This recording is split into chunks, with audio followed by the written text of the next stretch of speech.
여러분, 혹시 이런 꿈을 꾸신 적 있으십니까? 휴전선이 사라지고 끊어졌던 철길 위로 기차가 달리는 꿈. 70년 만에 다시 만난 형제가 말없이 서로를 껴안는 꿈. 우리 세대에서는 불가능하다고 포기했던 그 꿈. 그런데 지금 전 세계가 주목하는 한 예언가가 말합니다. 한반도의 역대급 만남이 온다. 2019년 코로나19를 석 달 앞서 예측했던 인도의 아비갸 아난드. 그가 수십 년간 한반도의 에너지를 읽어왔고 그의 예언들은 하나하나 현실이 되어 왔습니다. 그리고 그가 가장 중요하다고 말하는 시간이 바로 지금입니다. 오늘 이 영상에서는 그가 한반도에 대해 남긴 마지막 예언을 낱낱이 살펴보겠습니다. 새로운 지도자의 출현, 남과 북의 운명적 만남, 그리고 현 지도자 앞에 놓인 두 갈래 길까지 끝까지 함께해 주십시오. 어쩌면 우리가 평생 기다려온 그 소식일 수 있습니다. 그렇다면 이 예언을 전한 사람은 과연 누구일까요? 아비갸 아난드. 인도 델리 출신의 젊은 점성술사입니다. 하지만 그를 단순한 점쟁이로 생각하시면 안 됩니다. 그는 이미 전 세계를 놀라게 한 기록을 가지고 있습니다. 기억하십니까? 아무도 예상하지 못했던 그 전염병. 아난드는 그것이 시작되기 석 달 전 자신의 영상을 통해 경고했습니다. 세계적인 질병이 퍼질 것이라고. 당시 사람들은 웃었습니다. 하지만 몇 달 후 웃음은 경악으로 바뀌었습니다. 그뿐이 아닙니다. 튀르키예 대지진, 세계 경제의 흔들림까지 그가 미리 말한 것들이 하나씩 현실이 되었습니다. 그의 방법은 독특합니다. 고대 인도의 별 읽기 방식과 숫자의 흐름, 그리고 보이지 않는 에너지의 움직임을 함께 봅니다. 마치 우리 조상들이 하늘을 보며 계절의 변화를 읽어냈던 것처럼 그는 우주의 언어를 읽어내는 것입니다. 그런데 여기서 중요한 사실이 있습니다. 아난드는 특별히 한반도에 대해 여러 차례 정확한 예측을 남겨왔습니다. 전염병이 한창이던 그때 그는 한국에 대해 이렇게 말했습니다. 빠르게 번지겠지만 빠르게 잡을 것이라고. 실제로 우리나라는 세계의 모범이 되었습니다.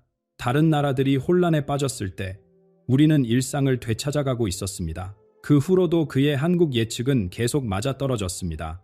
부동산 시장이 정점을 찍고 내려올 것이라 했고 그렇게 되었습니다. 정치 지도자의 지지율이 외교 문제로 크게 흔들릴 것이라 했고 우리 모두 그것을 지켜보았습니다. 군사적 긴장이 높아졌다가 조용히 새로운 국면으로 넘어갈 것이라 했고 그 역시 현실이 되었습니다. 올해 여름에는 남쪽 지방의 극심한 날씨와 함께 큰 재해가 올 수 있다고 경고했습니다. 하지만 동시에 기적적으로 최악은 피해갈 것이라 했습니다. 돌이켜보면 아슬아슬했지만 우리는 고비를 넘겼습니다. 한 번은 우연일 수 있습니다. 두 번도 그럴 수 있습니다. 하지만 이렇게 여러 해에 걸쳐 한 나라에 대해 반복적으로 맞춘다는 것은 무엇을 의미할까요? 그는 분명 한반도와 특별한 연결고리를 가지고 있습니다. 이 땅의 에너지를 읽어내는 무언가가 있는 것입니다. 그리고 바로 그 아난드가 입을 열었습니다. 이번 겨울, 첫눈이 내리는 그 순간에 대하여 단순한 날씨 이야기가 아닙니다. 그가 본 것은 한반도 전체를 뒤흔들 변화의 시작점이었습니다. 여러분은 아마 궁금해하고 계실 겁니다. 아난드가 본 것은 무엇이었을까요? 그의 시선은 올해 늦가을부터 초겨울, 그리고 내년까지 이어지는 시간대에 고정되어 있었습니다. 그 중에서도 그가 가장 강조한 것이 있습니다. 바로 첫눈입니다. 우리에게 첫눈은 낭만의 상징입니다. 첫눈 오는 날 고백하면 사랑이 이루어진다는 이야기, 첫눈을 맞으며 소원을 빌면 이루어진다는 믿음. 이런 것들이 그냥 생겨났을까요? 우리 조상들은 이미 알고 있었습니다.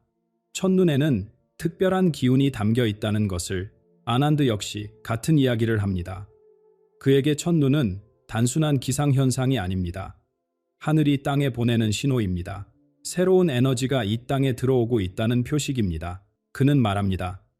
첫눈이 내리는 그 순간을 기점으로 한반도에 연쇄적인 일들이 벌어질 것이라고. 하나의 사건이 끝나기도 전에 다른 사건이 시작되고 그것들이 서로 맞물려 돌아가기 시작할 것이라고. 듣기만 해도 불안해지실 수 있습니다. 연쇄적인 사건이라니 무슨 재앙이 오는 것일까 걱정되실 수 있습니다. 하지만 아난드의 예언에서 놀라운 부분은 바로 이것입니다. 그는 이 시기의 분위기를 어둡게 보지 않았습니다. 오히려 그 반대입니다. 겉으로는 혼란스러워 보일 것입니다. 뉴스에는 긴박한 소식들이 오갈 것입니다. 하지만 그 소용돌이의 중심에서 뜻밖의 좋은 일들이 피어날 것이라고 그는 말합니다. 마치 겨울의 차가운 땅 아래서 봄의 씨앗이 준비되듯이 한국 사회에 새롭고 이로운 무언가가 찾아온다는 것입니다. 오랫동안 막혀있던 것이 뚫리고 얼어붙었던 것이 녹기 시작합니다. 생각해 보십시오. 우리가 얼마나 오랫동안 기다려왔습니까? 세대를 넘어 품어온 소망들이 있습니다. 이루어지지 않을 것 같아 마음 한켠에 접어두었던 꿈들이 있습니다. 아난드는 그 꿈들이 움직이기 시작하는 시간이 바로 지금이라고 말하는 것입니다. 첫눈은 조용히 내립니다. 소리 없이, 하지만 온 세상을 하얗게 바꾸어 놓습니다. 아난드가 본 변화도 그렇습니다. 처음에는 조용히 시작되지만 어느새 모든 것이 달라져 있을 것입니다. 그리고 그 고요한 눈보라 속에서 한 사람이 모습을 드러냅니다. 지금까지 숨겨져 있던, 그러나 이 시대가 부르고 있던 누군가가, 그 사람은 누구일까요? 아난드는 이번 겨울 성탄절 즈음에 새로운 인물이 나타날 것이라고 말합니다. 정치인일 수도 있고 사회 지도자일 수도 있습니다. 중요한 것은 그 사람의 현재 위치입니다. 지금 이 순간 그는 무대 위에 있지 않습니다. 카메라 앞에 서 있지 않습니다. 권력의 중심에서 멀리 떨어진 곳에 있습니다. 어쩌면 우리가 스쳐 지나가는 평범한 얼굴일 수도 있습니다. 하지만 아난드는 그 사람에게서 특별한 기운을 보았다고 합니다. 숨겨져 있지만 강한 빛, 아직 드러나지 않았지만 곧 세상을 비출 빛. 우리 역사를 돌아보면 위기의 순간마다 그런 사람들이 있었습니다. 아무도 주목하지 않던 자리에서 묵묵히 자신의 길을 걷던 이들, 시대가 그들을 불렀을 때 그들은 준비되어 있었습니다. 아난드가 본 이 인물에게는 한 가지 뚜렷한 특징이 있습니다. 그는 잊혀진 사람들의 목소리를 대변할 것이라고 합니다. 생각해 보십시오. 우리 사회에는 소외된 이들이 있습니다. 경제적으로 뒤처진 사람들, 정치적으로 목소리를 내지 못한 사람들, 사회의 관심에서 벗어나 조용히 살아가는 사람들. 그들의 삶은 뉴스에 나오지 않습니다. 그들의 이야기는 누구도 들어주지 않습니다. 아난드는 말합니다. 이 새로운 인물은 바로 그들을 위해 나타난다고. 단순히 권력의 자리가 바뀌는 것이 아닙니다. 나라 전체의 기운이 달라지는 것입니다. 위에서 아래로 흐르던 것이 아래에서 위로 솟아오르기 시작합니다. 오랫동안 눌려있던 것들이 고개를 듭니다. 포기했던 사람들이 다시 희망을 품습니다. 사회의 밑바닥에서부터 새로운 에너지가 피어오릅니다. 이것은 정치적 사건 그 이상입니다. 한 시대의 끝이자 새로운 시대의 시작입니다. 우리가 당연하게 여겼던 많은 것들이 흔들리고 그 자리에 새로운 질서가 들어섭니다. 흥미로운 것은 이 내부의 변화가 혼자 일어나지 않는다는 점입니다. 아난드의 예언에서 이 새로운 지도자의 등장은 또 다른 거대한 움직임과 맞물려 있습니다. 바로 휴전선 너머와의 대화입니다. 70년 넘게 얼어붙어 있던 그 관계가 다시 움직이기 시작합니다. 이제 오늘 이야기의 핵심에 도달했습니다. 아난드는 남과 북의 지도자들이 만날 것이라고 예언했습니다. 이것만 들으면 새로운 이야기가 아닐 수 있습니다. 과거에도 정상회담은 있었습니다. 악수를 나누고 선언문을 발표하고 그리고 시간이 지나면 다시 원점으로 돌아가곤 했습니다. 하지만 아난드는 이번이 다르다고 강조합니다. 그가 사용한 표현이 있습니다. 역대급. 지금까지와는 차원이 다른 만남이라는 뜻입니다. 무엇이 그토록 다를까요? 그는 세 가지를 이야기합니다. 첫째, 만나는 사람들의 무게가 다릅니다. 단순한 외교관이나 대리인이 아닙니다. 최고 수준의 인물들, 혹은 누구도 예상하지 못했던 이들이 마주 앉게 됩니다. 지금까지 뒤에 숨어있던 사람이 전면에 나설 수도 있습니다. 둘째, 대화의 깊이가 다릅니다. 형식적인 인사나 원론적인 이야기에서 끝나지 않습니다. 진짜 문제들이 테이블 위에 올라옵니다. 70년 넘게 쌓여온 것들, 누구도 쉽게 꺼내지 못했던 이야기들이 오갑니다. 셋째, 그 영향이 오래갑니다. 아난드는 이 만남에서 나오는 합의가 앞으로 50년간 한반도의 방향을 결정지을 것이라고 말합니다. 50년입니다. 우리의 자녀들, 그리고 그 자녀들의 세대까지 영향을 미칠 순간입니다. 잠시 눈을 감고 상상해 보십시오. 휴전선이 더 이상 장벽이 아닌 세상, 끊어졌던 철길이 다시 이어지는 세상, 헤어진 가족들이 마음 놓고 만날 수 있는 세상, 우리 세대에서는 불가능하다고 생각했던 일들입니다. 하지만 아난드는 그 문이 열리기 시작한다고 말합니다. 물론 쉽지 않을 것입니다. 수십 년의 불신과 상처가 하루아침에 사라지지는 않습니다. 하지만 시작이 있어야 끝도 있는 법입니다. 천리 길도 한 걸음부터라는 말이 있습니다. 이 만남이 바로 그 첫걸음이 될 수 있습니다. 한반도의 운명이 새로 쓰이려 하고 있습니다. 거대한 역사의 물줄기가 방향을 바꾸려 하고 있습니다. 그런데 이 엄청난 변화의 한가운데서 한 사람의 미래가 안개 속에 갇혀 있습니다. 바로 지금 이 나라를 이끌고 있는 지도자입니다. 아난드가 그를 바라보았을 때 그는 묘한 것을 보았습니다. 아난드가 본 것은 이상한 광경이었습니다. 그는 명상 중에 한국의 현 지도자를 떠올렸다고 합니다. 보통 사람의 미래를 볼 때는 어떤 이미지나 흐름이 보인다고 합니다. 밝은 빛이 보이기도 하고 어두운 그림자가 드리우기도 합니다. 그런데 이번에는 달랐습니다. 아무것도 보이지 않았다고 합니다. 미래가 비어 있었다고, 혹은 너무 흐려서 분간할 수 없었다고. 이것은 무엇을 의미할까요? 아난드의 해석은 이렇습니다. 두 개의 완전히 다른 미래가 동시에 존재한다는 것입니다. 마치 갈림길에 선 나그네처럼 어느 쪽으로 가느냐에 따라 전혀 다른 결말이 기다리고 있습니다. 첫 번째 길은 추락입니다. 권력을 잃고 무대에서 내려오는 것입니다. 스스로 물러나게 될 수도 있고 어쩔 수 없이 밀려나게 될 수도 있습니다. 이 경우 그의 시대는 끝난 것입니다. 역사는 그를 지나간 인물로 기록할 것입니다. 두 번째 길은 전혀 다릅니다. 모든 이의 예상을 뒤엎는 결단을 내리는 것입니다. 누구도 예측하지 못한 용기 있는 선택, 그것이 무엇인지는 아직 드러나지 않았습니다. 하지만 그 선택을 한다면 숨겨져 있던 잠재력이 빛을 발하게 됩니다. 역사는 그를 완전히 다른 눈으로 바라보게 될 것입니다. 두 가지 가능성이 정확히 반반이라고 아난드는 말합니다. 참으로 묘한 일입니다. 같은 사람이 같은 자리에 서서 어떤 선택을 하느냐에 따라 역사의 죄인이 되기도 하고 영웅이 되기도 합니다. 한 끗 차이입니다. 하지만 그 한 끗이 모든 것을 바꿉니다. 사람은 죽어서 이름을 남긴다고 했습니다. 지금 이 순간 그 이름이 어떻게 기록될지가 결정되고 있습니다. 그런데 이 불확실성은 한국만의 이야기가 아닙니다. 아난드의 시선은 더 넓은 곳을 향하고 있었습니다. 바로 옆나라, 거대한 이웃의 땅에서도 무언가가 흔들리고 있습니다. 그리고 그 진동은 한반도에까지 전해질 것입니다. 그 이웃 나라는 바로 중국입니다. 아난드의 예언은 한반도에서 멈추지 않습니다. 그의 시선은 더 넓은 동아시아 전체를 훑고 있었습니다. 그리고 그가 본 중국의 모습은 심상치 않습니다.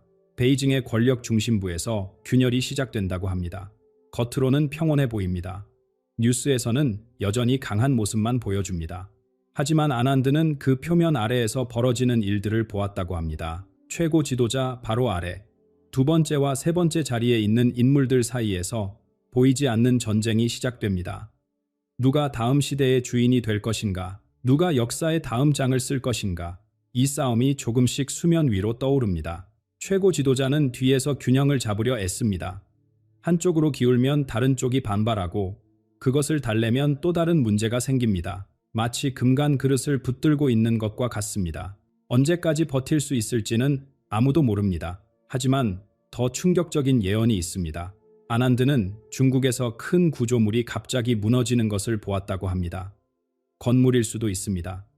광산일 수도 있습니다. 땅 밑에 있는 거대한 시설일 수도 있습니다. 구체적인 형태는 분명하지 않습니다. 하지만 그 규모가 상상을 초월한다고 합니다. 이 사건은 단순한 사고로 끝나지 않습니다.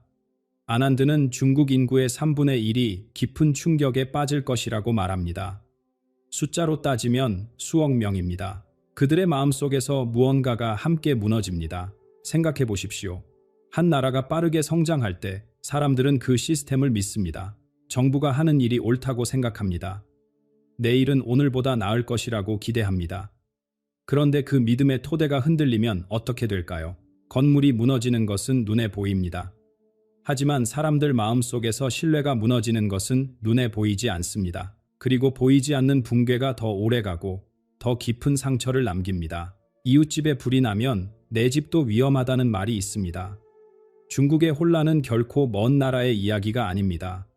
한반도는 바로 옆에 붙어 있습니다. 경제도, 외교도, 안보도 깊이 연결되어 있습니다. 그 거대한 이웃이 흔들리면 그 진동은 반드시 이 땅에 전해집니다. 아난드는 말합니다.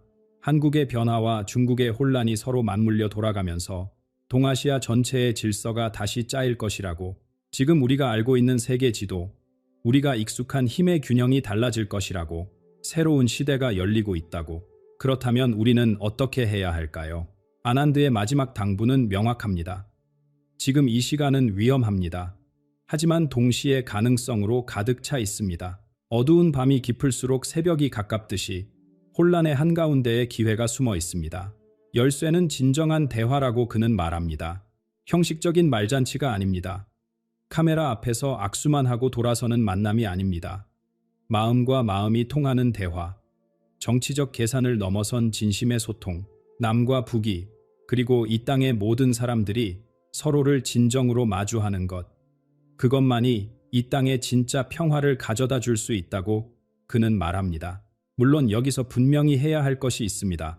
이 모든 이야기는 한 예언가의 시선입니다. 절대적인 진실이 아닙니다. 반드시 일어날 미래도 아닙니다. 예언은 언제나 가능성의 영역에 머무릅니다. 맞을 수도 있고 빗나갈 수도 있습니다. 아난드 본인도 자신의 예언이 틀릴 수 있다고 늘 말해왔습니다. 하지만 한 가지는 분명합니다. 예언이 맞든 틀리든 우리 앞에는 늘 선택의 순간이 있다는 것입니다. 지금 어떤 마음을 품느냐, 어떤 결정을 내리느냐에 따라 내일이 달라집니다. 미래는 정해진 것이 아닙니다. 우리가 만들어가는 것입니다. 첫눈이 내리는 그 순간 운명의 문이 열립니다. 그 문 너머에 무엇이 있을지는 아직 아무도 모릅니다. 긴 이야기를 함께 해주셔서 감사합니다.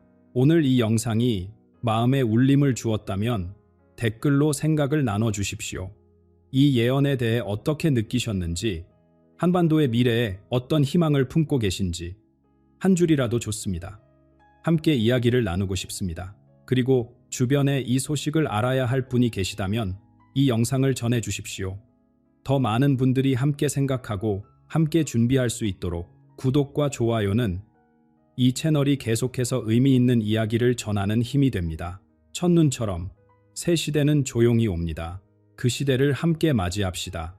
여러분, 지금 이 순간에도 보이지 않는 거대한 물결이 한반도를 향해 밀려오고 있습니다. 며칠 후면 2026년이 시작됩니다. 그런데 여러분, 왜 아무도 이 이야기를 하지 않는 걸까요? 대만 아리산 해발 2000m, 구름 위에 숨어 사는 90세 노학자가 있습니다. 세상은 그를 잊었지만 그는 세상을 잊지 않았습니다. 60년간 오직 한 가지만 연구했습니다. 역사는 어떻게 반복되는가? 그리고 그 반복 속에 숨겨진 우주의 법칙은 무엇인가?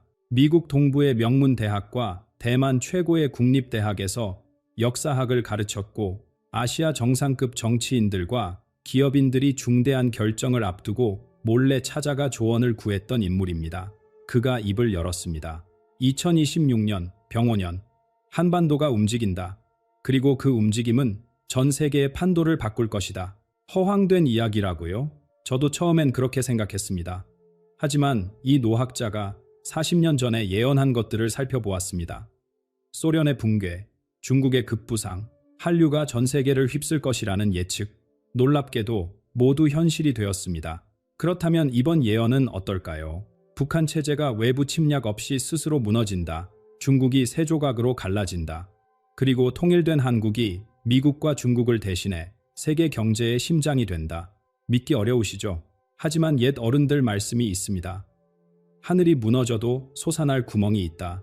오늘 이 영상에서 여러분께 그 구멍이 어디 있는지, 왜 하필 지금인지, 그리고 왜 한반도인지를 낱낱이 밝혀드리겠습니다. 이 영상을 끝까지 보신 분과 그렇지 않은 분의 미래는 완전히 달라질 것입니다.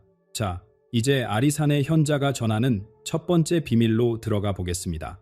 대만 중부 아리산, 해발 2000m가 넘는 구름 속에 숨겨진 작은 서재가 있습니다. 세상과 단절된 이곳에서 90평생을 보낸 노학자가 살고 있습니다. 사람들은 그를 이 선생이라 부릅니다. 젊은 시절 미국 동부의 명문대학과 대만 최고의 국립대학에서 역사학을 가르쳤던 분입니다. 화려한 학자의 삶을 뒤로하고 산속으로 들어온 지 벌써 30년이 넘었습니다. 그런데 이상한 일이 있습니다. 은퇴한 지 오래인 이 노학자를 아시아 각국의 정치 지도자들과 대기업 총수들이 여전히 찾아옵니다. 그것도 비밀리에 중대한 결정을 앞두고 그의 조언을 구하기 위해서입니다. 무엇이 이들을 산 꼭대기까지 오르게 만드는 걸까요? 이 선생의 연구 방법은 남다릅니다. 그의 책상 위에는 언제나 두 권의 책이 놓여 있습니다. 하나는 중국 천년 역사의 흥망성쇠를 기록한 자치통감이고 다른 하나는 우주 만물의 변화 원리를 담은 주역입니다. 60년 동안 이 두 가지를 교차하며 연구한 끝에 그는 하나의 결론에 도달했습니다. 과거 속에 미래가 있다. 역사의 패턴을 읽을 수 있다면 다가올 일도 알 수 있다. 이 선생이 지금 온 신경을 집중하는 시점이 있습니다. 바로 내년입니다. 동양 사상에서 세상 만물은 5가지 기운의 순환으로 움직입니다. 지난 수십 년간 세계를 지배해온 것은 금의 기운이었습니다. 금은 서쪽, 특히 미국을 상징합니다. 차갑고 날카로우며 모든 것을 자르고 분리하는 힘입니다. 바로 그 힘으로 미국은 세계 패권을 쥐었습니다. 그러나 내년부터 흐름이 바뀝니다. 목의 기운이 서서히 고개를 듭니다.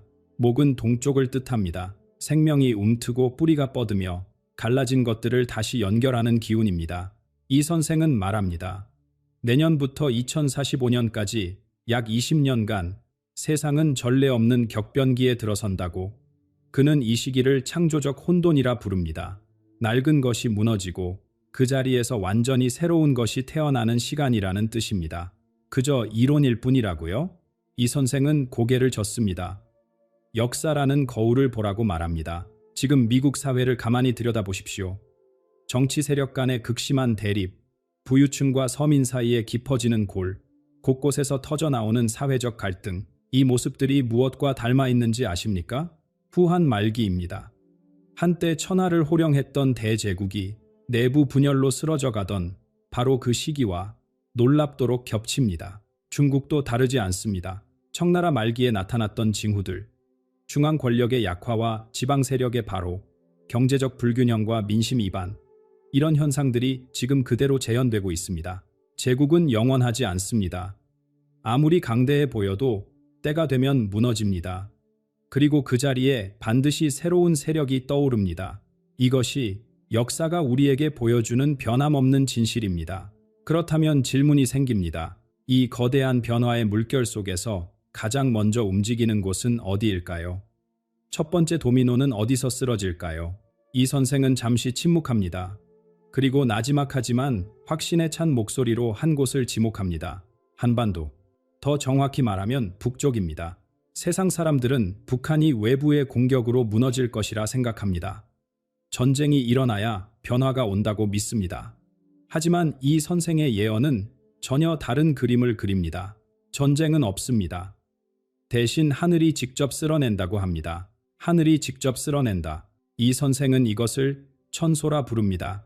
하늘이 스스로 청소한다는 뜻입니다. 많은 사람들이 북한의 변화를 전쟁과 연결짓습니다. 미사일이 날아가고 탱크가 진격하는 장면을 떠올립니다. 하지만 이 선생의 예언은 완전히 다른 방향을 가리킵니다. 외부에서 무너뜨리는 것이 아니라 안에서 스스로 주저앉는다는 것입니다. 옛 어른들 말씀이 있습니다. 아무리 견고한 성도 안에서부터 무너진다고. 겉으로는 철벽처럼 보여도 내부가 썩어 있으면 작은 충격에도 와르르 무너집니다. 북한이 바로 그런 상태라고 이 선생은 진단합니다. 그가 제시하는 붕괴의 시나리오는 3가지가 동시에 겹치는 것입니다. 첫째는 자연재해입니다. 지진과 가뭄이 연이어 닥칩니다. 이미 취약한 식량 생산 체계가 완전히 마비됩니다. 둘째는 전염병입니다. 의료 시스템이 사실상 존재하지 않는 상황에서 질병이 걷잡을 수 없이 퍼져나갑니다. 셋째는 극심한 굶주림입니다. 배고픔 앞에서는 어떤 이념도 힘을 잃습니다. 이 3가지가 한꺼번에 들이닥치면 어떻게 될까요? 군대가 흔들립니다. 총을 든 군인도 결국 사람입니다. 가족이 굶어 죽어가는데 충성심만으로 버틸 수 있을까요? 지휘체계가 무너지고 각자 도생의 혼란이 시작됩니다. 여기서 중요한 질문이 떠오릅니다. 중국은 가만히 있을까요? 지금까지 중국은 북한의 든든한 후원자였습니다. 체제가 흔들릴 때마다 손을 내밀어 붙잡아 주었습니다. 그런데 이 선생의 예언에 따르면 이번에는 다릅니다. 중국이 개입하지 못합니다. 아니, 못하는 것이 아니라 할 여력이 없습니다. 왜냐하면 중국 자체가 위기에 빠지기 때문입니다. 이 부분은 뒤에서 자세히 다루겠지만 중국 내부에서 심각한 균열이 시작됩니다. 자기 집에 불이 났는데 남의 집 걱정을 할 수 있겠습니까? 결국 북한 땅은 주인 없는 빈산이 됩니다. 예로부터 이런 상황을 무주공산이라 불렀습니다. 주인이 없는 텅 빈 땅이라는 뜻입니다. 권력의 공백 상태가 만들어지는 것입니다. 그런데 이것은 비극이 아닙니다. 오히려 천재일우의 기회입니다. 이 선생은 이 과정을 고구려의 부활이라 표현합니다. 통일은 무력으로 이루어지지 않습니다. 총칼이 아니라 따뜻한 손길로 완성됩니다. 남쪽에서 식량과 의약품을 보냅니다. 의료진이 들어가 아픈 사람들을 치료합니다. 첨단 기술이 무너진 사회 기반을 다시 세웁니다. 마치 오랫동안 헤어져 있던 가족이 다시 만나듯 한 민족이 자연스럽게 하나로 합쳐집니다. 정복이 아니라 품어 안는 것입니다. 이렇게 통일된 한반도는 완전히 새로운 모습으로 거듭납니다. 한반도 지도를 떠올려 보십시오. 우리 땅의 생김새가 무엇을 닮았다고 했습니까? 호랑이입니다. 그런데 지금 이 호랑이는 허리가 잘린 채 웅크리고 있습니다. 분단이 호랑이의 척추를 끊어놓은 것입니다. 통일이 되면 이 척추가 다시 이어집니다. 웅크렸던 호랑이가 일어나 기지개를 맵니다. 반도에 갇혀있던 나라가 대륙과 연결됩니다. 시베리아의 자원, 유럽으로 향하는 철도, 거대한 물류의 중심지, 한반도가 동북아시아의 심장부로 떠오르는 것입니다. 이 선생은 덧붙입니다. 단순히 땅이 넓어지는 것이 아니라고, 자원을 확보하고 대륙과 해양을 잇는 관문이 되어 세계 경제의 핵심 통로로 부상한다고 말합니다. 한반도에 이런 거대한 변화가 일어나는 동안 서쪽의 거인은 정반대의 운명을 맞이합니다.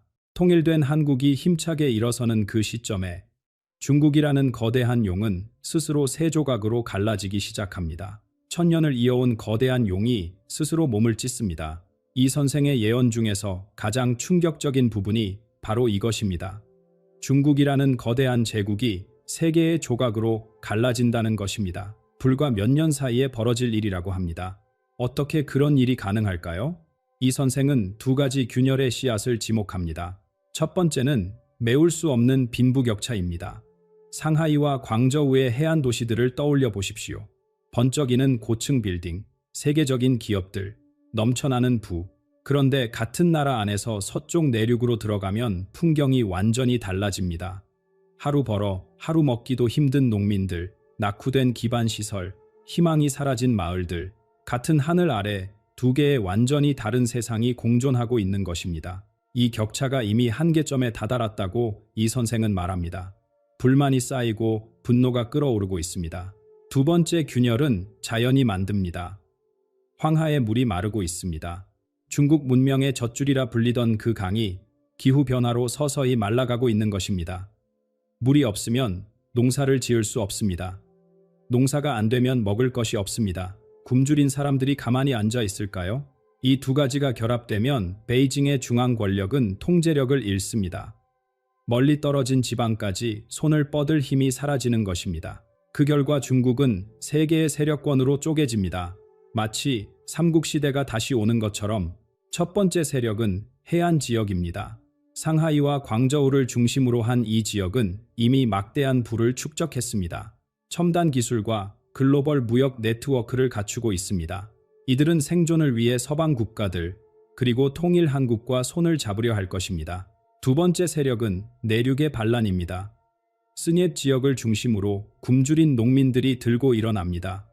역사 속에서 수없이 반복되어 온 장면입니다. 먹을 것이 없을 때 사람들은 목숨을 걸고 싸웁니다. 세 번째 세력은 베이징을 중심으로 한 북부입니다. 군사력과 정치 권력은 여전히 쥐고 있지만 돈이 없습니다. 경제가 무너진 상태에서 군대를 유지하고 영토를 통제하는 것은 점점 불가능해집니다. 세 세력이 서로 다른 방향을 바라보며 싸웁니다. 하나였던 용이 머리 셋 달린 괴물로 변하는 것입니다. 이것이 한반도의 어떤 의미일까요? 이 선생은 말합니다. 수천 년간 한반도를 짓눌러 온 무게가 사라진다고 생각해 보십시오. 우리 역사에서 중국은 언제나 거대한 그림자였습니다. 그 눈치를 보고 그 압력을 견디며 살아왔습니다. 그런데 그 거인이 자기 문제로 정신이 없어진다면, 남의 나라에 간섭할 여유가 없어진다면 한반도에 처음으로 진정한 자유의 공간이 열립니다. 더 나아가 경제적 기회가 찾아옵니다. 중국 동북부 만주 지역을 떠올려 보십시오. 역사적으로 고구려의 땅이었던 그곳입니다. 중앙정부의 통제가 약해지면 이 지역은 자연스럽게 가장 가까운 경제 대국을 바라보게 됩니다. 바로 통일 한국입니다. 무역이 열리고 투자가 흘러들어가고 사람들이 오갑니다. 국경은 그대로이지만 경제적으로는 하나의 생활권이 만들어지는 것입니다. 동쪽의 용은 조각나고 서쪽의 미국은 쇠락하고 있습니다. 세계를 이끌던 두 거인이 동시에 흔들립니다. 그렇다면 그 빈자리는 누가 채울까요? 이 선생은 뜻밖의 조합을 제시합니다. 군사력이나 영토가 아닌 전혀 다른 힘으로 세계를 지배할 동맹이 탄생한다고 말합니다. 한국과 대만, 이 두 작은 나라가 손을 잡을 때 벌어지는 일입니다. 두 개의 작은 나라가 세계를 지배한다. 불가능해 보입니다. 미국과 중국처럼 거대한 땅과 군대를 가진 나라도 아닌데 어떻게 그런 일이 가능할까요? 이 선생은 웃으며 답합니다. 시대가 바뀌었다고. 20세기의 힘은 군사력이었습니다. 탱크와 전투기, 핵폭탄을 가진 자가 세상을 호령했습니다. 그러나 21세기의 진정한 무기는 전혀 다른 것입니다. 손톱만 한 작은 조각. 바로 반도체입니다. 잠시 주위를 둘러보십시오. 손에 들린 휴대전화, 거실의 텔레비전, 부엌의 냉장고, 거리를 달리는 자동차, 하늘을 나는 비행기, 병원의 의료 장비, 은행의 금융 시스템, 공장의 로봇팔, 농장의 자동화 설비, 이 모든 것의 심장부에 반도체가 있습니다. 반도체 없이는 현대 문명이 단 하루도 돌아가지 않습니다. 그렇다면 질문을 던져봅니다. 이 반도체를 만들 수 있는 나라가 몇이나 될까요? 최첨단 반도체를 생산할 능력을 가진 곳은 전 세계에서 딱 두 곳뿐입니다. 대만과 한국입니다. 다른 어떤 나라도 이 기술을 따라오지 못합니다. 미국도 안 됩니다. 중국도 안 됩니다. 유럽도 안 됩니다. 이것이 무엇을 의미하는지 생각해 보십시오. 이 선생은 반도체를 새로운 핵무기라고 부릅니다. 핵무기는 공포로 상대를 굴복시킵니다. 반도체는 필요로 상대를 굴복시킵니다. 협박이 아니라 의존입니다. 반도체가 없으면 모든 것이 멈추니까요. 대만은 세계 최고의 위탁 생산 기술을 보유하고 있습니다. 설계도를 받아서 실제 칩으로 만들어내는 능력이 압도적입니다. 한국은 설계와 메모리, 소재와 장비 분야에서 세계를 이끕니다. 이 둘이 합쳐지면 어떻게 될까요? 자물쇠와 열쇠가 만나는 것입니다. 따로 있을 때도 강하지만 함께하면 누구도 넘볼 수 없는 벽이 됩니다. 이 선생은 이것을 철의 요새라 부릅니다. 어떤 군사력으로도 뚫을 수 없는 경제적 방벽입니다. 이 동맹이 완성되면 세상의 논리가 뒤집힙니다. 지금까지는 큰 나라가 작은 나라에게 요구했습니다. 이렇게 해라, 저렇게 해라, 우리 말을 들어라. 들지 않으면 불이익이 있을 것이다. 약소국의 서름이었습니다. 그런데 철의 요새가 세워지면 반대가 됩니다. 큰 나라들이 작은 나라에게 부탁하러 옵니다. 반도체를 팔아달라고. 제발 공급을 끊지 말아달라고. 미국이 오고 분열된 중국이 오고 유럽이 옵니다. 줄을 서서 기다립니다. 우리 속담에 이런 말이 있습니다.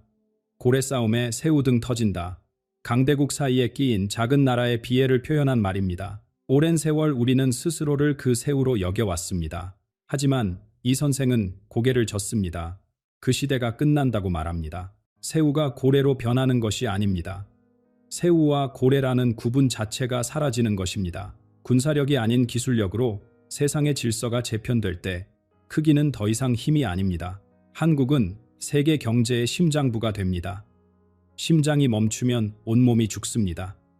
누가 감히 심장을 건드리겠습니까? 이 거대한 기술 패권의 시대가 열리는 바로 그 순간 또 다른 지각 변동이 함께 일어납니다. 지금까지 세계를 지배해 온 돈의 질서가 무너지기 시작합니다.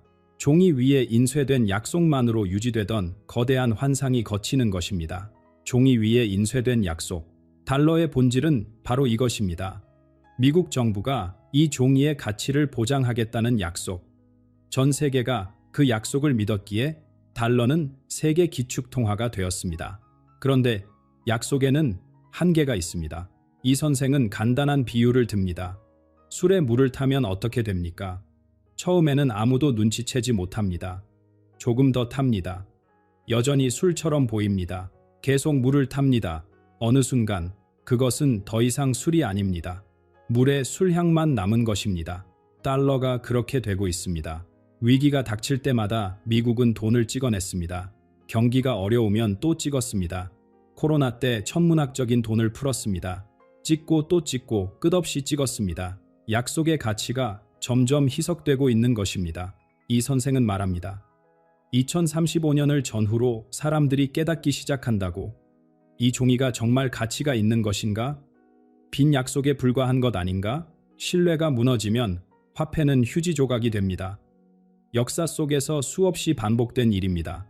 그렇다면 새로운 시대의 돈은 무엇에 기반할까요? 진짜 가치입니다. 금처럼 손에 잡히는 것, 땅에서 나오는 자원, 그리고 무엇보다 실제로 물건을 만들어낼 수 있는 능력. 여기서 한국의 강점이 빛납니다. 한국은 빈 약속이 아니라 실제 생산력을 가진 나라입니다.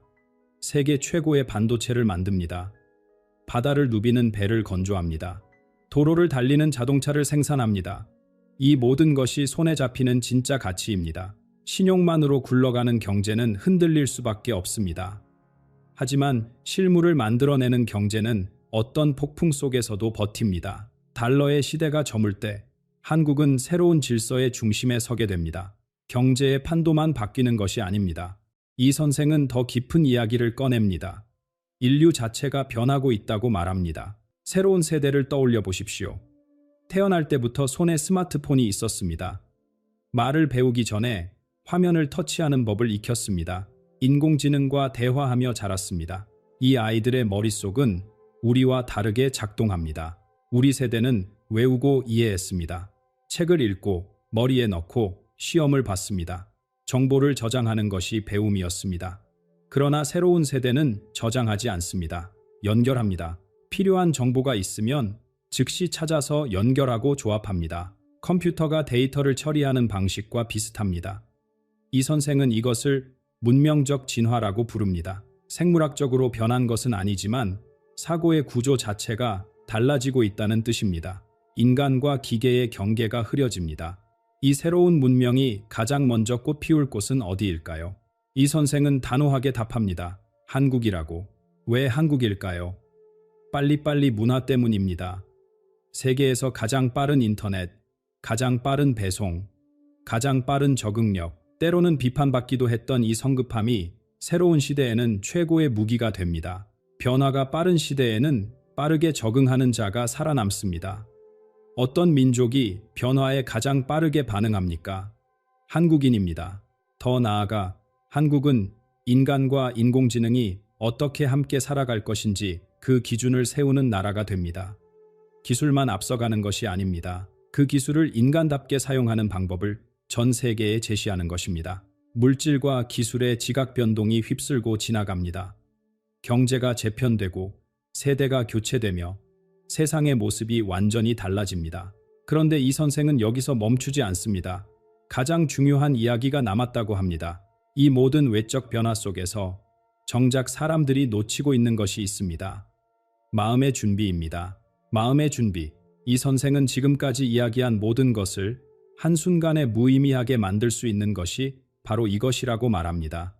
아무리 세상이 좋아져도 마음이 준비되지 않으면 그 축복을 받아들일 수 없다고. 그는 지금 우리가 살고 있는 시대를 우주의 가을이라 부릅니다. 봄에 씨앗을 뿌립니다. 여름에 정성껏 기릅니다. 그리고 가을이 오면 추수합니다. 추수란 무엇입니까? 알찬 곡식은 거둬들이고 쭉정이는 버리는 것입니다. 알맹이와 껍데기를 가르는 시간입니다. 이 선생은 말합니다. 지금 우주가 바로 그 추수를 준비하고 있다고. 사람의 인생도 마찬가지입니다. 어떻게 살아왔는가? 무엇을 위해 살았는가? 마음에 무엇을 담아왔는가? 이것이 드러나는 시간이 다가오고 있습니다. 다가올 격변기의 진짜 위험은 겉으로 보이는 것이 아닙니다. 물론 경제 위기도 있을 것입니다. 사회적 혼란도 있을 것입니다. 그러나 이 선생이 진정으로 걱정하는 것은 눈에 보이지 않는 위험입니다. 마음의 공허함입니다. 돈만 썼던 사람은 돈이 무너질 때 함께 무너집니다. 물질만 믿던 사람은 물질이 사라질 때 미쳐버립니다. 겉으로는 멀쩡해 보여도 안에서부터 무너지는 사람들이 생겨납니다. 삶의 의미를 잃어버리는 것입니다. 그렇다면 어떻게 준비해야 할까요? 이 선생의 답은 놀랍도록 단순합니다. 금도 아닙니다. 땅도 아닙니다. 지하 벙커도 아닙니다. 오직 마음뿐이라고 합니다. 바른 마음, 선한 마음, 남을 배려하는 마음. 이것이 진정한 피난처입니다. 옛 어른들 말씀이 있습니다. 적선지가에 경사가 넘친다고. 선을 쌓은 집안에는 반드시 좋은 일이 생긴다는 뜻입니다. 이것이 단순한 도덕적 교훈이 아닙니다. 우주의 법칙입니다. 바른 마음을 가진 사람에게서는 바른 기운이 납니다. 눈에 보이지 않지만 분명히 존재합니다. 이 기운이 보이지 않는 방패가 되어 그 사람을 지켜줍니다. 이 선생은 이것을 정기라고 부릅니다. 여기서 이 선생은 특별히 한 세대를 향해 말합니다. 인생의 황혼기에 접어든 어르신들입니다. 젊은 세대는 기술에 능숙합니다. 새로운 것을 빠르게 받아들입니다. 그러나 그들에게 없는 것이 있습니다. 세월이 가르쳐주는 지혜입니다. 삶의 무게를 견뎌본 사람만이 알 수 있는 것들입니다. 따뜻한 정의 소중함, 가족이라는 울타리의 의미, 어려움을 참고 견디는 힘, 사람과 사람 사이의 예의. 이런 것들은 인터넷에서 배울 수 없습니다. 오직 살아온 사람만이 전해줄 수 있습니다. 새로운 시대가 아무리 찬란해도 인간다움을 잃으면 그것은 문명이 아닙니다. 기계와 다를 바 없습니다. 어르신들이 바로 그 인간다움의 뿌리를 지키는 파수꾼입니다. 마지막으로 이 선생은 한국의 궁극적인 사명에 대해 말합니다. 한국은 단순히 잘 사는 나라로 그치지 않습니다. 반도체 강국, 기술 강국으로 머물지 않습니다. 더 큰 역할이 기다리고 있습니다. 우리 민족의 건국 이념을 떠올려 보십시오. 널리 인간을 이롭게 한다. 홍익인간입니다. 수천 년 전 선조들이 품었던 이 이상이 마침내 세계적으로 실현될 때가 다가오고 있습니다. 기술과 정신의 조화, 물질과 영혼의 균형, 동양과 서양의 연결, 이 모든 것을 아우르는 다리가 되는 것입니다. 이 선생은 한국을 동방의 등불이라 부릅니다.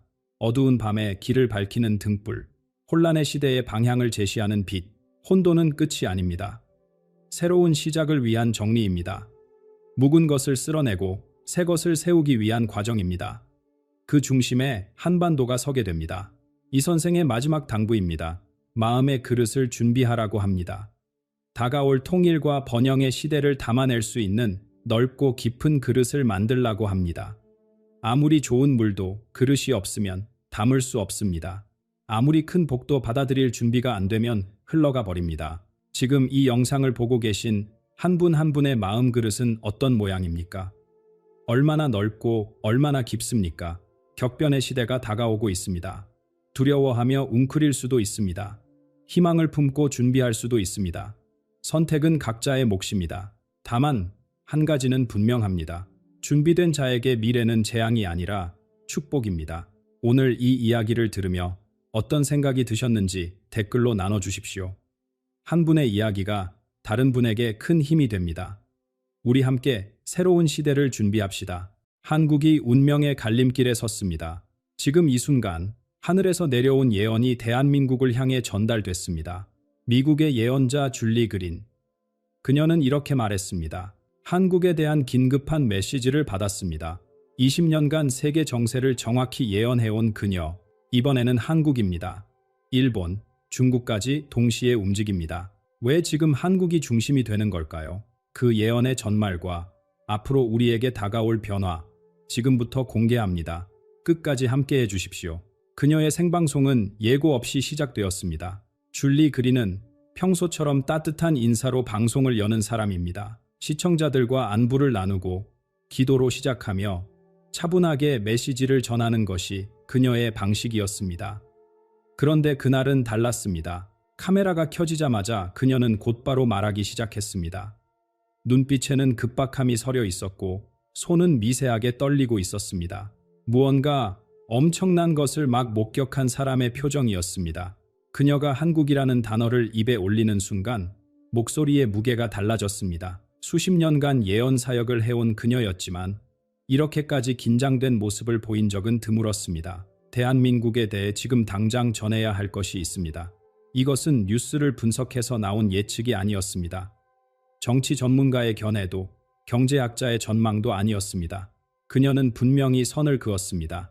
이 메시지는 인간의 머리에서 나온 것이 아니라 하늘에서 직접 내려온 것이라고 신성한 개입의 선언이었습니다. 방송을 보던 사람들의 채팅창이 순간 멈춘 듯 고요해졌습니다. 모두가 숨을 죽이고 그녀의 다음 말을 기다렸습니다. 그녀가 지목한 시간은 성탄절부터 새해 첫날까지 이 짧은 기간이었습니다. 며칠 되지 않는 이 구간을 그녀는 좁은 창이라고 불렀습니다. 잠깐 열렸다가 곧 닫혀버리는 기회의 틈. 이 창이 열려있는 동안 결정적인 일들이 벌어지고 일단 닫히면 되돌릴 수 없다는 뜻이었습니다. 생각해 보십시오. 이 시기에 대부분의 사람들은 무엇을 하고 있습니까? 선물을 고르고 가족 모임을 준비하고 연말 여행 계획을 세웁니다. 거리에는 조명이 반짝이고 마음은 축제 분위기에 젖어 있습니다. 바로 그 순간 세상의 주의가 흩어져 있는 그 틈을 타서 보이지 않는 힘들이 움직입니다. 사람들이 한눈 파는 사이에 역사의 물줄기가 방향을 바꾸고 있는 것입니다. 이 예언에서 가장 놀라운 부분은 변화가 어디서 시작되느냐는 것입니다. 우리는 보통 큰 변화가 위에서 내려온다고 생각합니다. 대통령의 연설, 국회의 결정, 대기업의 발표. 하지만 그녀가 받은 비전은 정반대였습니다. 이번 변혁은 아래에서 시작됩니다. 이름 없는 곳에서, 알려지지 않은 사람에게서, 권력의 중심이 아닌 변방에서 불씨가 피어오른다는 것입니다. 대한민국 안에는 오랫동안 눌려온 것들이 있습니다. 겉으로는 평온해 보여도 속으로는 쌓이고 쌓여온 피로와 갈증이 있습니다. 더 나은 무언가를 향한 갈망이 임계점에 다다르고 있습니다. 마치 땅속 깊이 고여있던 물이 어느 순간 지표를 뚫고 솟아오르듯 그 눌려있던 에너지가 마침내 터져 나올 때가 된 것입니다. 그리고 그 시작점에 한 사람이 있습니다. 누구도 예상하지 못한 인물입니다. 남쪽 땅에서 홀로 준비해온 그 사람이 이 모든 것의 촉매가 됩니다. 줄리 그린의 비전 속에서 가장 선명했던 장면은 한 남자의 모습이었습니다. 그는 한반도 남쪽 따뜻하고 습한 지역을 걷고 있었습니다. 화려한 배경도 특별한 옷차림도 없었습니다. 그저 시골길을 걷는 평범한 중년의 모습이었습니다. 하지만 그의 눈빛에는 무언가 다른 것이 담겨 있었습니다. 세월의 무게를 견뎌온 사람만이 가질 수 있는 깊은 통찰이 그 안에 서려 있었습니다. 정치인이 아닙니다. 종교 지도자도 아닙니다. 방송에 얼굴을 비춘 적도 없는 완전한 무명인이었습니다. 세상은 그의 이름을 모릅니다. 하지만 하늘은 이미 그를 지목해 두었습니다. 이 인물에게는 독특한 점이 있었습니다. 그의 안에 두 가지 세계가 공존하고 있었다는 것입니다. 한편으로 그는 조상들로부터 전해 내려온 오래된 지식을 품고 있었습니다. 땅과 하늘의 순환을 읽는 법, 자연과 조화를 이루며 사는 지혜, 수백 년간 이어져 온 농사의 원리. 동시에 그는 현대의 첨단 기술에도 밝았습니다. 디지털 정보를 다루고 새로운 시스템을 이해하며 미래의 흐름을 읽을 줄 아는 사람이었습니다. 옛 것과 새 것이 한 사람 안에서 하나로 어우러진 모습, 이것이 바로 하늘이 그를 선택한 이유였습니다. 비전 속에서 그는 흙을 만지며 무언가를 가꾸고 있었습니다. 그 옆에는 서류와 화면이 놓여 있었습니다. 단순한 취미 활동이 아니었습니다. 줄리 그린은 이 장면에서 강렬한 깨달음을 받았다고 했습니다. 앞으로 다가올 격변의 시대의 해답이 바로 여기에 있다는 것입니다. 농업과 기술의 결합, 먹거리의 안정이 곧 나라의 안정이 되는 때가 옵니다. 세계가 식량 위기로 흔들릴 때 이 땅에서 준비된 해법이 빛을 발하게 됩니다. 그의 일상은 철저한 준비의 연속이었습니다. 새벽이 밝기 전에 일어나 하루를 시작합니다.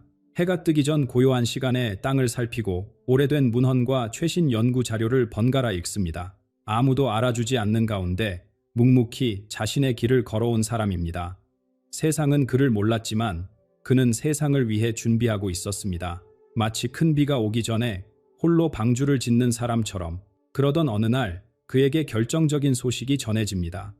구체적인 내용은 알려지지 않았지만 이 정보가 그의 운명을 완전히 바꾸어 놓습니다. 평생을 준비해온 그 순간이 마침내 도래한 것입니다. 하지만 그의 반응은 예상 밖이었습니다. 카메라 앞에 나서지 않았습니다. 대중의 관심을 구하지도 않았습니다.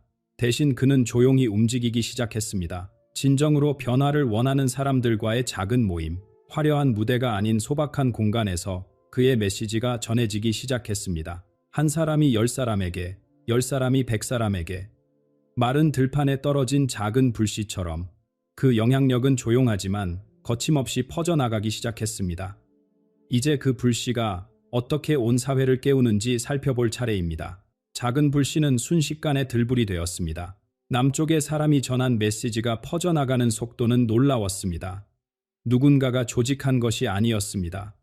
광고도 없었고 홍보 캠페인도 없었습니다. 그저 한 사람이 다른 사람에게, 가족이 이웃에게, 친구가 동료에게 전했을 뿐입니다. 메신저와 커뮤니티를 통해 메시지는 물결처럼 퍼져나갔습니다. 주류 언론은 이를 다루지 않았습니다. 하지만 그것이 오히려 신뢰를 높였습니다. 위에서 내려오는 정보가 아니라 옆에서 건네받는 이야기였기에 사람들은 마음을 열었습니다. 이 메시지가 공감을 얻은 이유는 분명했습니다. 화려한 수사도 정치적 구호도 없었습니다. 대신 실제로 적용할 수 있는 해법이 담겨 있었습니다. 조상들이 지켜온 지혜를 오늘에 되살리는 방법, 흔들리는 경제 속에서 자립하는 길, 불확실한 내일을 준비하는 구체적인 방안. 사람들은 이것이 정치인의 공약이 아님을 직감했습니다. 진심에서 우러나온 비전이었습니다. 기존 권력은 이를 막으려 했습니다. 출처를 의심하고 신뢰를 깎아내리려 했습니다. 하지만 진실의 속도를 따라잡을 수는 없었습니다. 막으려 할수록 더 빠르게 퍼졌습니다. 새해가 밝아오면서 눈에 보이는 변화가 나타나기 시작했습니다. 남쪽의 사람이 제시한 농업 지식이 실제로 적용되면서 예상치 못한 결실이 맺어졌습니다. 식량 자급의 가능성이 높아지고 새로운 농업 기술이 세계의 주목을 받았습니다. 온 세상이 식량 위기를 걱정하는 시점에 이 땅에서 해법이 싹트고 있었습니다. 원화의 가치가 달라지기 시작했습니다. 세계의 투자자들이 한반도를 새로운 눈으로 바라보았습니다. 반도체 강국을 넘어 지속 가능한 혁신의 중심지로서의 가능성을 본 것입니다. 전통 지혜와 첨단 기술의 융합이라는 모델은 다른 어느 나라에서도 찾아보기 어려운 것이었습니다. 경제적 변화만큼 놀라운 것은 사회 내부의 변화였습니다. 오랫동안 이 땅을 괴롭혀온 세대 간 갈등이 누그러지기 시작했습니다. 젊은 세대는 어르신들의 경험에서 가치를 발견했고 어르신들은 젊은이들의 새로운 시도를 응원하게 되었습니다. 남쪽의 사람이 보여준 옛것과 새것의 조화가 사회 전체로 스며든 것입니다. 나이를 넘어 손을 맞잡는 모습이 곳곳에서 나타났습니다. 시민들의 눈빛도 달라졌습니다. 수동적으로 뉴스를 받아들이던 사람들이 스스로 정보를 확인하고 투명함을 요구하기 시작했습니다. 빈말의 약속으로는 더 이상 만족하지 않는 깨어있는 시민들이 늘어났습니다. 진짜 개혁을 외치는 목소리가 높아졌고 이 내부의 힘은 점점 강해져 갔습니다. 이 에너지는 국경 안에만 머물지 않았습니다. 안에서 타오른 불빛이 밖으로 비쳐나가기 시작했습니다. 휴전선 너머로, 서쪽 대륙으로, 동쪽 섬나라로 대한민국 내부의 각성이 이웃 나라들에게 어떤 파장을 일으키는지 이제 그 이야기를 시작할 때입니다. 대한민국 안에서 피어오른 변화의 불빛은 국경을 넘어 비쳐나가기 시작했습니다. 휴전선 너머 북녘 땅에 가장 먼저 파장이 전해졌습니다. 그런데 이번에는 양상이 달랐습니다. 미사일도 군사적 위협도 제재 강화도 아니었습니다. 남쪽에서 넘어온 것은 총탄이 아니라 정보였습니다. 풍요의 소식이었습니다. 남쪽에서 농업혁명이 일어나고 있다는 이야기, 사람들이 먹거리 걱정 없이 살아간다는 소문이 조금씩 스며들었습니다. 공식 매체는 이를 막으려 했지만 입에서 입으로 전해지는 이야기까지 틀어막을 수는 없었습니다. 대비는 너무나 선명했습니다. 북쪽에서는 여전히 식량이 부족하고 남쪽에서는 새로운 농법으로 풍성한 수확을 거두고 있다는 사실, 이 간극을 설명할 방법이 없었습니다. 수십 년간 유지해온 이야기가 흔들리기 시작했습니다. 우리가 더 우월하다는 주장이 현실 앞에서 빛을 잃어갔습니다. 안에서 불만의 목소리가 새어나왔습니다. 고위층에서조차 동요의 조짐이 감지되었습니다. 총 한 방 쏘지 않고 진실만으로 균열이 생기기 시작한 것입니다. 서쪽 대륙의 거대한 나라도 흔들림을 피할 수 없었습니다. 중국 내부에서는 이미 여러 갈래로 금이 가고 있었습니다. 젊은 세대의 일자리 문제, 지역 간 불균형에 대한 불만, 중앙정부에 대한 신뢰 약화, 이미 쌓여있던 긴장이 한계점에 다다르고 있었습니다. 일부 지역에서는 재정적 자율성을 요구하는 움직임이 나타났고 거대한 체제의 통제력이 예전 같지 않았습니다. 이런 상황에서 자본의 흐름이 바뀌기 시작했습니다. 불안정한 환경을 피해 기업과 투자자들이 안전한 곳을 찾았습니다. 그 시선이 향한 곳은 새롭게 떠오르는 대한민국이었습니다. 기회의 땅으로서 한반도의 매력이 높아진 것입니다. 베이징은 이에 대응하려 했지만 강압적 방식은 오히려 더 많은 이탈을 불러왔습니다. 아시아의 경제 지도가 조용히 그러나 확실하게 다시 그려지고 있었습니다. 이 모든 흐름이 합쳐지면서 대한민국의 위상이 근본적으로 달라졌습니다. 더 이상 떠오르는 나라가 아니었습니다. 실질적인 지역의 중심으로 자리 잡기 시작한 것입니다. 무역의 길이 재편되고 외교의 축이 움직였습니다. 과거에는 강대국들 사이에서 균형을 잡아야 했던 한반도가 이제는 스스로 균형의 중심이 되어가고 있었습니다. 군사력이나 영토의 크기로 얻은 힘이 아니었습니다. 지혜와 혁신, 그리고 도덕적 권위에서 비롯된 영향력이었습니다. 북녘이 흔들리고 서쪽 대륙이 재편되는 가운데 아직 한 나라가 남아 있었습니다. 동쪽 바다 건너 섬나라, 일본입니다. 이 나라에서도 격변의 바람이 불기 시작했습니다. 그리고 그 바람은 예상치 못한 방향으로 한반도와 연결되려 하고 있었습니다. 동쪽 바다 건너 섬나라에서도 땅이 흔들리고 있었습니다. 일본 열도에 충격이 연이어 닥쳤습니다. 자연이 먼저 경고를 보냈습니다. 땅이 울리고 하늘이 변덕을 부렸습니다. 오랫동안 안정의 상징이었던 것들이 무너지는 듯한 느낌이 사회 전체에 퍼졌습니다. 자연재해만이 아니었습니다. 사회 곳곳에서 균열의 조짐이 나타났습니다. 사람들의 마음속에 깊은 동요가 일었습니다. 이대로 괜찮은 것인가? 지금까지의 방식이 앞으로도 통할 것인가? 이런 질문들이 입에서 입으로 퍼져나갔습니다. 기존 지도부에 대한 신뢰가 흔들리기 시작했습니다. 오랜 세월 굳건하게 유지되어 온 정치 구조에 의문이 제기되었습니다. 그리고 그 틈새로 새로운 움직임이 싹댐습니다. 젊은 세대와 현실에 불만을 품은 시민들이 모여 다른 목소리를 내기 시작한 것입니다. 일본의 경직된 정치 문화에서 이것은 매우 이례적인 일이었습니다. 수십 년간 바뀌지 않을 것 같던 흐름에 변화의 조짐이 보였습니다. 과거의 방식만으로는 미래를 헤쳐나갈 수 없다는 자각이 퍼져나갔습니다. 경제 상황도 녹록지 않았습니다. 시장의 불확실성이 드리우고 투자자들의 발걸음이 멈칫거렸습니다. 오랫동안 아시아 경제의 기둥 중 하나였던 일본이 휘청이는 모습은 많은 이들에게 충격이었습니다. 자본은 안전한 곳을 찾아 움직입니다. 그 흐름의 방향이 바뀌고 있었습니다. 불안한 곳을 떠나 안정된 곳으로, 그리고 그 시선이 향한 곳 중 하나가 바로 한반도였습니다. 일본인들의 시선이 달라지기 시작했습니다.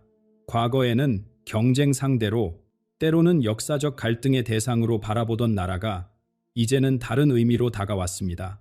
한반도의 안정성과 혁신이 새로운 가능성으로 보이기 시작한 것입니다.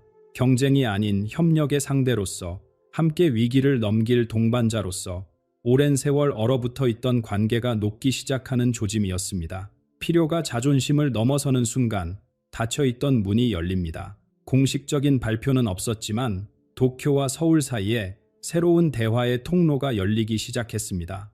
일본 측의 필요에서 비롯된 실용적 접근이었습니다. 과거의 상처를 당장 치유할 수는 없어도 지금의 위기를 함께 넘기자는 손길이었습니다. 대한민국은 이를 따뜻하게, 그러나 당당하게 받아들였습니다. 새로운 관계에서 한반도는 받는 쪽이 아니라 이끄는 쪽에 서게 되었습니다. 도움을 주는 위치, 중재하는 역할, 길을 제시하는 자리, 역사상 처음 있는 일이었습니다. 이제 모든 흐름이 한 점을 향해 모여들고 있었습니다. 대한민국의 각성, 북녘의 동요, 서쪽 대륙의 재편, 동쪽 섬나라의 변화, 이 모든 선들이 하나의 순간으로 수렴하고 있었습니다. 줄리 그린이 예언한 그 절정의 순간, 세 나라가 동시에 발표하는 그날이 다가오고 있었습니다. 모든 강물이 바다로 흘러가듯 모든 흐름이 하나의 순간으로 모여들었습니다. 줄리 그린의 예언 중 가장 놀라운 부분이 바로 이것이었습니다. 한국, 중국, 일본, 이 세 나라가 거의 같은 시기에 결정적인 발표를 하게 된다는 것입니다. 서로 조율한 것이 아닙니다. 각자의 내부 사정에 따라, 각자의 타이밍에 따라 움직였는데 그것이 마치 보이지 않는 손에 이끌린 것처럼 한 시점에 모입니다. 우연이라고 하기에는 너무나 완벽한 타이밍입니다. 세계의 눈이 동아시아로 쏠립니다. 국제사회가 숨을 죽이고 지켜봅니다. 전문가들은 이 동시다발적 변화의 의미를 분석하느라 분주해집니다. 대한민국에서는 근본적인 재편이 선언됩니다. 남쪽의 사람이 가져온 비전에 기반한 새로운 방향입니다. 농업과 기술을 축으로 한 국가 전략, 세대와 계층을 아우르는 통합의 청사진이 제시됩니다. 일시적인 정책이 아닙니다. 나라의 정체성을 재정립하는 선언입니다. 대한민국은 이 발표를 통해 명실상부한 지역의 중심으로 우뚝 섭니다. 중국의 발표는 전혀 다른 성격을 띱니다. 내부 위기를 수습하기 위한 급박한 조정입니다. 자신감이 아닌 절박함에서 나온 결정들이 드러납니다. 흔들리는 체제를 붙잡으려는 안간 힘이 보입니다. 한때 아시아를 호령하던 거대한 나라가 수습의 급급한 모습을 세계가 목격합니다. 일본에서는 새로운 정치 세력이 공식적으로 등장합니다. 오랜 세월 굳어있던 권력 구조에 균열이 생기고 젊은 세대와 시민들의 목소리가 제도권 안으로 들어옵니다.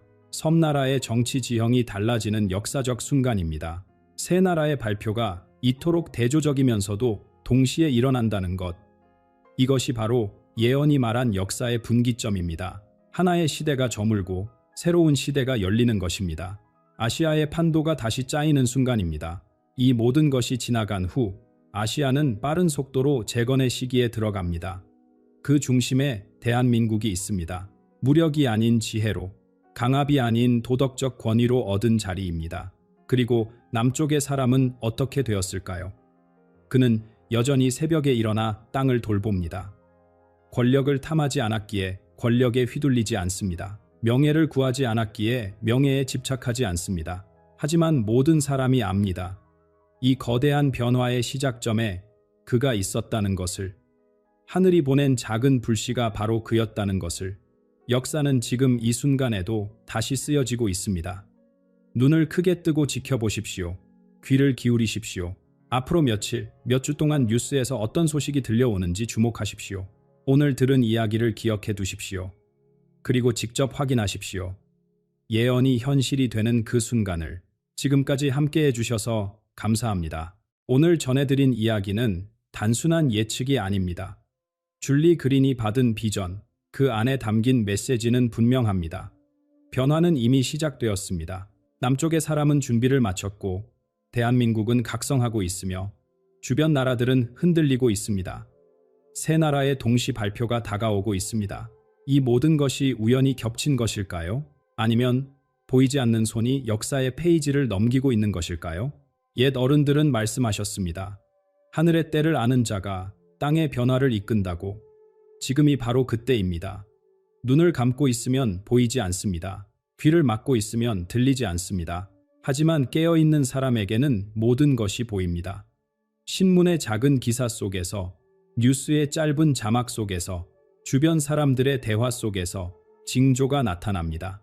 앞으로 며칠, 몇 주 동안 세상이 어떻게 움직이는지 지켜보십시오. 한국에서, 중국에서, 일본에서 어떤 소식이 들려오는지 주목하십시오. 그리고 오늘 이 영상에서 들은 내용을 떠올려 보십시오. 하나씩 맞아 들어가는 것을 직접 확인하시게 될 것입니다. 이 영상을 보면서 마음에 와닿은 것이 있으셨습니까? 어떤 생각이 스쳐 지나갔습니까? 댓글로 나누어 주십시오. 혼자만의 깨달음보다 함께 나누는 깨달음이 더 큽니다. 이 영상이 의미 있었다면 주변의 소중한 분들과 나누어 주십시오. 함께 깨어있을 때 더 많은 것을 볼 수 있습니다. 구독과 알림 설정을 해두시면 다음 영상에서 더 깊은 이야기로 찾아뵙겠습니다. 예언의 성취 여부를 함께 확인해 나가겠습니다. 하늘의 때가 왔습니다. 깨어 계십시오.